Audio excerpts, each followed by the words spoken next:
और इस बीच आपको बड़ी खबर बता दें कि बांग्लादेश में आज आम चुनाव के लिए मतदान लगातार जारी है। बीएनपी और जमाते इस्लामी में सीधी टक्कर बताई जा रही है। 299 संसदीय सीटों पर मतदान चल रहा है और शाम 4:30 बजे तक वोटिंग होगी और कल सामने आएंगे नतीजे।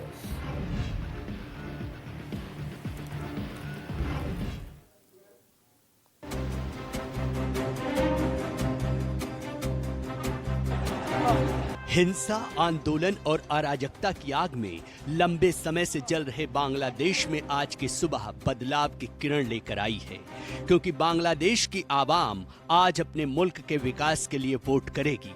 आज तय होगा कि बांग्लादेश का भविष्य क्या होगा। आज तय होगा कि बांग्लादेश तरक्की, विकास और भाईचारे को चुनेगा या फिर हिंसा, कट्टरता और नफरत की सरकार बनाएगा। ये तस्वीरें बहुत कुछ बयां कर रही हैं। जब बांग्लादेश में होने वाले आम चुनाव में अपने मताधिकार का प्रयोग करने के लिए हजारों लाखों की भीड़ घरों की तरफ रवाना हुई और इसलिए ढाका में ट्रेनें खचाखच भर गईं। क्योंकि ये महज चुनाव नहीं बल्कि बांग्लादेश के भविष्य की प्रतियोगिता है, जिसकी डोर युवाओं के हाथ में है। वो युवा जिसने शेख हसीना सरकार को भी सत्ता से बेदखल कर दिया था, अब वही युवा तय करेंगे कि कट्टरपंथी सोच को समर्थन दिया जाए या फिर बांग्लादेश का उज्जवल भविष्य लिखा जाए। इन तमाम उम्मीदों और चिंताओं के बीच बांग्लादेश में आज आम चुनाव होने जा रहे हैं। 5 अगस्त 2024 को शेख हसीना सरकार के तख्तापलट के बाद से बांग्लादेश जबरदस्त अशांति से जूझ रहा है। हालांकि चुनाव से पहले हालात थोड़े सामान्य जरूर दिखे, लोग सामान्य जिंदगी जी रहे हैं, लेकिन फिजाओं में टेंशन साफ महसूस हो रही है। इस बीच हो रहे आम चुनाव बांग्लादेश का भविष्य तय करेंगे। ये बांग्लादेश में 13वां आम चुनाव है। 299 संसदीय सीटों पर मतदान होगा। सुबह 7:30 से शाम 4:30 बजे तक वोटिंग होगी।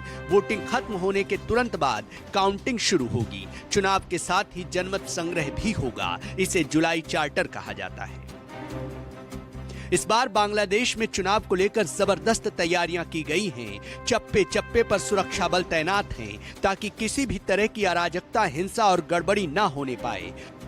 सूत्रों के मुताबिक 50% से ज्यादा पोलिंग बूथ संवेदनशील हैं। 90% पोलिंग बूथ पर सीसीटीवी लगाए गए हैं। ढाका में बॉडी कैमरे के साथ पुलिसकर्मी तैनात हैं। चुनाव में 12 करोड़ 70 लाख से ज्यादा वोटर हिस्सा ले रहे हैं। देश भर में 9,58,000 से ज्यादा जवान तैनात हैं। 1 लाख से ज्यादा सैनिकों की तैनाती भी की गई है। बांग्लादेश में 299 संसदीय सीटों पर 8 लाख से ज्यादा चुनाव अधिकारियों को लगाया गया है। इस चुनाव में 50 राजनीतिक पार्टियों के कुल 2028 उम्मीदवार मैदान में हैं। राजनीतिक पार्टियों के 1755 उम्मीदवार, जबकि 273 उम्मीदवार निर्दलीय चुनाव लड़ रहे हैं, जिसमें तस्नीमा ज़ारा जैसे नाम भी शामिल हैं। बांग्लादेश में बैलेट पेपर का इस्तेमाल करके चुनाव होता है। बैलेट पेपर को ट्रांसपेरेंट बैलेट बॉक्स में डाला जाता है। वोटिंग खत्म होने के बाद इनकी गिनती की जाएगी। कई देशों के ऑब्जर्वर मौजूद रहेंगे। पाकिस्तान, भूटान, श्रीलंका, नेपाल, चीन, यूरोपीय यूनियन जैसे कई देशों ने बांग्लादेश में अपने ऑब्जर्वर भेजे हैं, जबकि भारत ने अपना ऑब्जर्वर नहीं भेजा है। दरअसल जनवरी 2024 में जब आखिरी बार चुनाव हुए थे तो शेख हसीना भारी बहुमत से सत्ता में लौटी थी। उनके ऊपर चुनाव में धांधली का आरोप भी लगा था। इसी कारण उनके खिलाफ लोग सड़कों पर उतर आए थे और आखिरकार 5 अगस्त 2024 को शेख हसीना को इस्तीफा देना पड़ा और बांग्लादेश छोड़कर भारत में शरण लेनी पड़ी। हालांकि इस चुनाव में शेख हसीना की पार्टी आवामी लीग नहीं लड़ रही है, क्योंकि आवामी लीग के चुनाव लड़ने पर बैन लगा हुआ है।